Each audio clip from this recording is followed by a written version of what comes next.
ഞാൻ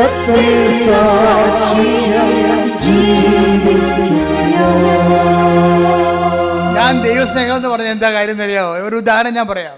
ഈ ജോജി ഉണ്ടല്ലോ, ഈ ജോജി ഒരു ദിവസം ചേർത്തല ബസ് സ്റ്റാൻഡ്, ഇവിടെ നിന്ന് ഉടമ്പടി പുതുക്കി ചേർത്തല ബസ് സ്റ്റാൻഡിൽ ചെന്നപ്പോഴേ അവിടെ ഒരു കൃപാസനം പത്രം അവിടെ ഒരു റെയിൽവേ സ്റ്റേഷനിൽ ബെഞ്ചിലിരിക്കണേ. അപ്പോൾ ഉടനെ ജോജിയുടെ തൊണ്ടയിടറി എൻ്റെ അമ്മേ എന്ന് വിളിച്ചു. എന്താ കാര്യം? അത് ഒരു കൃപാസനം പത്രം അനാഥമായിട്ട് അവിടെ ഇരിക്കുമ്പോൾ അദ്ദേഹം അത് എടുത്തിട്ട് കൊണ്ടുപോയി അത് അർഹമായ കരങ്ങളിൽ കൊടുത്തിട്ട് അമ്മയെക്കുറിച്ച് സംസാരിച്ച് അയാളെ കൊണ്ട് ആ ഉടമ്പടി എടുപ്പിക്കാൻ പറ്റുന്ന പരുവത്തിലാക്കിയിട്ടാണ് ചേർത്തലയിൽ നിന്ന് പോയിരിക്കണത്. അത് പറയുമ്പോൾ ഈ മനുഷ്യൻ നിന്ന് കരയണിവിടെ. അതാണ് ദൈവസ്നേഹം എന്ന് പറയണത്. നിങ്ങളെ സാക്ഷ്യം കേട്ടാൽ മനസ്സിലാകും. ഈ പത്രം അനാഥമായി കിടക്കണ കണ്ടപ്പോൾ കരഞ്ഞു പോയൊരു മനുഷ്യനാണ്. ഞാൻ ചോദിച്ചാൽ ഇതെല്ലാം ചെയ്യണത് ദൈവസ്നേഹത്തോടെയാണ്. അല്ല ആക്കാനും വേണ്ടി ഒക്കാനിക്കണ പോലെ കുമ്പസാരക്കൂടിൻ്റെ അടിക്കൊണ്ട് തട്ടിവെച്ച് ഓടിക്കളഞ്ഞ പാർട്ടിയല്ല ഇത്. അങ്ങനെയുള്ള കണ്ടാമൃഗങ്ങൾ ഉടമ്പടി എടുത്തിട്ടുണ്ട്. ഇത് കൊടുക്കുമ്പോൾ ഒരു മിനിമം ദൈവസ്നേഹം നമ്മൾ തന്നെ ഗ്യാരണ്ടി ചെയ്യണം. ഇതെല്ലാം ചെയ്യണ കാര്യങ്ങളാണ്. എന്താണ്? കർത്താവേ, ഇത് വായിക്കുമ്പോൾ അങ്ങയെ അറിയാത്തത് അറിയുവാനും കഠിന മാനസ്ഥരുള്ളവർ മനസ്സാന്തരപ്പെട്ടുകൊണ്ട് കർത്താവിനെ സ്വീകരിക്കാനും അവരുടെ ജീവിതത്തിൽ വിശുദ്ധിയും ദൈവസ്നേഹവും പുലരുവാനും അവർ സുവിശേഷ സാക്ഷിയാകുവാനും അങ്ങനെ ദൈവത്തെക്കുറിച്ച് ചിന്തിച്ചാണ് ഓരോ ശുശ്രൂഷയും നമ്മൾ ഉടമ്പടി ചെയ്യുമ്പോഴാണ് നമ്മൾ എംപവർ ആകണത്. എംപവർ എന്താണ്? ഈ മനുഷ്യൻ അതുകൊണ്ടാണ് അയാളെ ഉപ്പ് വിദ്യാഭ്യാസം ഇട്ട് വെച്ചും നേരെ സാറിനോട് പറയണം, സാറേ എൻ്റെ സർട്ടിഫിക്കറ്റിൽ എൻ്റെ പേരിന് പകരം വേറെ പേരാണ് കിടക്കണത്, അതുപോലെ തന്നെ എൻ്റെ വീട്ടുപേരിനും തെറ്റുണ്ട്, ഞാൻ ഗതി പിടിച്ചിട്ടില്ല എന്ന് പറയുമ്പോൾ നിങ്ങൾ ഇന്ന പേപ്പർ കൊണ്ടുവന്നിട്ടുണ്ടോ? ഉണ്ട് സാറേ എന്ന് പറയും. അതായത് ഒറ്റ ദിവസത്തിനുള്ള ആ സബ്ജക്റ്റ് തിരുത്തി കൊടുക്കും. 20 കൊല്ലം ജോജി പറഞ്ഞ 15 ദിവസം എടുത്തോളെന്ന് പറഞ്ഞ 15 ദിവസം എടുത്തോളെന്ന് പറഞ്ഞത്. അതെല്ലാം വാങ്ങിക്കാനൊക്കെ ഒറ്റ ദിവസം എടുത്തു.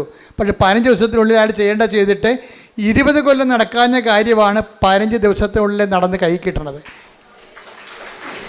അതായത് നമ്മൾക്ക് എംപവറായി കഴിഞ്ഞാലേ നമ്മളിപ്പോൾ ദൈവത്തിന് തോന്നണം നമ്മൾ ദൈവത്തിൻ്റെ പുള്ളിയാണ്.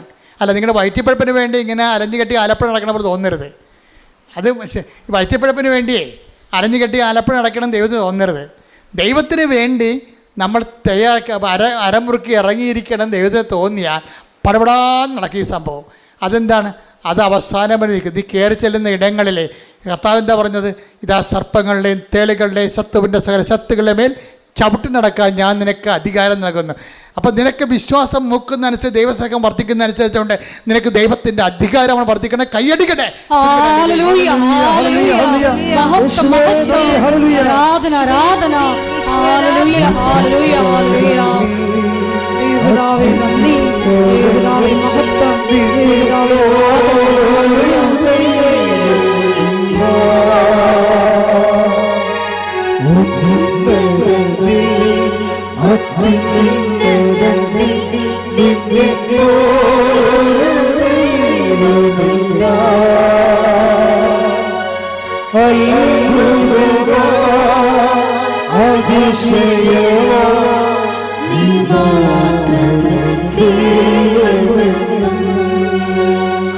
എൻ്റെ വിഷയം എന്ന് പറയണത് ഒരു കാര്യമല്ലേ. അതായത് അടുത്ത കാര്യം ഇദ്ദേഹം പറയണത് അദ്ദേഹത്തിന് മകൾക്കൊരു പ്രശ്നമുണ്ട്. 14 വയസ്സുണ്ട്. അവൾക്ക് 2 വയസ്സ് തൊട്ട് തുടങ്ങിയ പരിപാടിയാണ്. ഭക്ഷണം കഴിക്കുമ്പോൾ ശ്വാസം അടച്ചു പോകും. ഭക്ഷണം കഴിക്കുമ്പോൾ ശ്വാസം അടക്കും. പിന്നെ തൊണ്ട കുരുങ്ങി ഛർദ്ദിക്കും.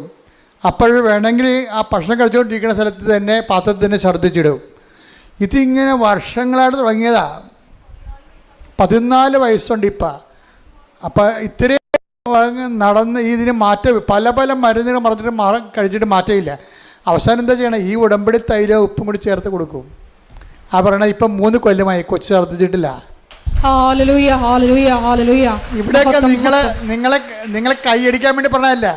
നിങ്ങൾ ഓർക്കണത് ഇത് കൈയടിക്കുമ്പോൾ നിങ്ങൾ ഉദ്ദേശിക്കണത് ഉപ്പിൻ്റെ എന്തോ സംഭവമുണ്ട് ഉടമ്പടി തൈലത്തിന്. അതിനകത്തുള്ള സംഭവം പുറത്ത് വന്നെങ്കിൽ എന്ത് ചെയ്യണമെന്നറിയാമോ? അധികാരം, ഈ വ്യക്തിക്ക് അധികാരം ഉണ്ടാകണം. അതാണ് വിഷയം. എന്താണ്?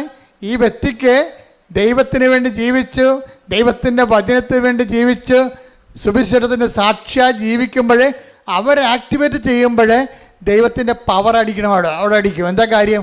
അതുകൊണ്ട് നിഷ്കളങ്കമായിട്ട് നിങ്ങൾ ഡിസ്പോസിബിൾ ഉടമ്പടി എടുക്കരുത്. നിങ്ങളൊക്കെ നിങ്ങളുടെ IELTS പാസ്സായി, ഇനി വീട്ടിൽ കുത്തിയിരിക്കാമെന്ന് പറഞ്ഞുകൊണ്ട് അതാണ് ഡിസ്പോസിബിൾ ഉടമ്പടി. വസ്തു വിറ്റ് ഇനി എന്താ പ്രശ്നം? തീർന്നു. ഇനി എന്താ പ്രശ്നം എന്ന്? ഇനിയാണ് പ്രശ്നം മൊത്തം ഉള്ളത്. ദൈവത്തിൽ നിന്ന് വല്ലതും വാങ്ങിച്ച് പോയിട്ടാ പിന്നെ ഇപ്പോൾ ഓർക്കേണ്ട എന്താണ്? ദൈവത്തിൻ്റെ ചൈതന്യത്തിന് നിങ്ങൾ മറുപടി പറഞ്ഞുകൊണ്ടിരിക്കണം. അല്ലെങ്കിൽ നിങ്ങൾ കാര്യം കാണാൻ വേണ്ടി കർത്താവിനെ ദുരുപയോഗിച്ച പോലെ ഇരിക്കും.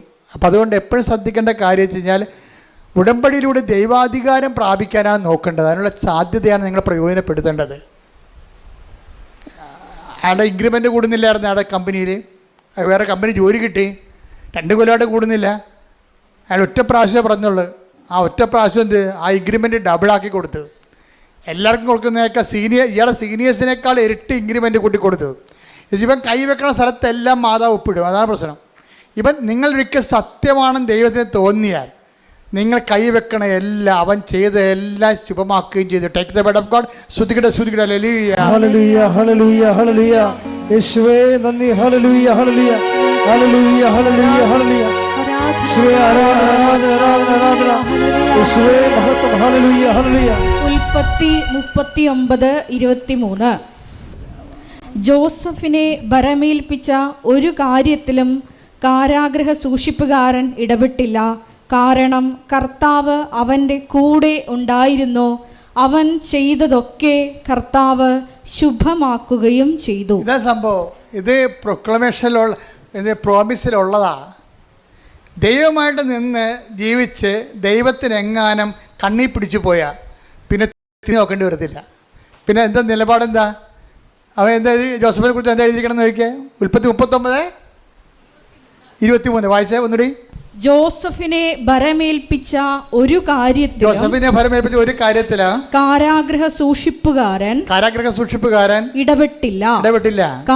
കാരണം എന്താ? കർത്താവ് അവന്റെ കൂടെ ഉണ്ടായിരുന്നു. അവൻ ചെയ്തതൊക്കെയും കർത്താവ് ശുഭമാക്കുകയും ചെയ്തു. ഹല്ലേലൂയ, ഹല്ലേലൂയ, ഹല്ലേലൂയ. യേശുവേ ആരാധന.